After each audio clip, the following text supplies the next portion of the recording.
Of God's unchangeableness. Question 1. What scriptures plainly assert this attribute? Answer: Exodus chapter 3, verse 14. And God said unto Moses, I am that I am. Daniel chapter 6, verse 16. For he is the living God, and steadfast forever. James chapter 1, verse 17. With whom is no variableness, neither shadow of turning. Question 2. Whence doth God's immutability flow? Answer: the immutability of God flows from the perfection of his nature, to which nothing can be added, and from which nothing can be taken away. If anything could be added to make him better than he is, or if anything could be taken away to make him less good than he is, then he were not the chiefest good, and consequently not God. Question 3. By what other argument prove you his immutability? Answer: I prove it from the eternity of God. If God be eternal, he must be immutable.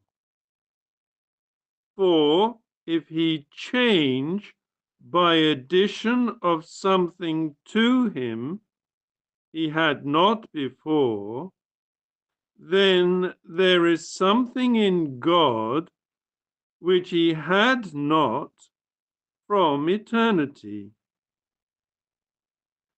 And if he change by diminution, then there was something in God from eternity which now is not.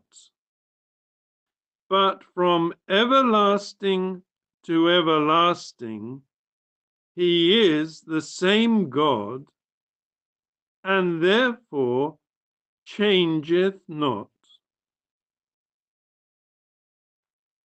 Question 4.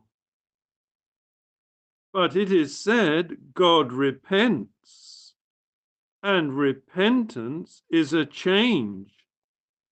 How then is he unchangeable and yet repents? Answer: in these phrases, God speaks to us as we must speak of and to him, not properly, but after the manner of men, and it only notes a change in his providence, not in his nature. Question 5. But how could God become man and yet no change made on him? Answer: there is a twofold change, one active, made by God, that we allow. He made a change upon our nature by uniting it to Christ. But a passive change made upon God we deny. The nature of man was made more excellent, but the divine nature was still the same. Question 6. What is the first instruction from God's immutability? Answer: that those that are most unchangeable in holiness are most like God. Let him that is holy be holy still. Question 7. What is the second instruction hence? Answer: that the happiness of God's people is firm and sure, being still upon the word of an unchangeable God. Malachi chapter 3, verse 6. For I am the Lord, I change not. Therefore, ye sons of Jacob are not consumed. Hebrews chapter 6, verse 18. Question 8. What is the third instruction from this attribute? Answer: that the hopes of all wicked men are vain, being built upon a presumption that God will not deal with them as he hath threatened he will do.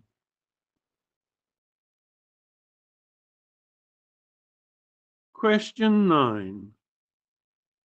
What is the last instruction from God's immutability? Answer: that Christians may take as much encouragement now from the nature, word, and providence of God as the saints in any former generation did or might do. For he is the same now he was then.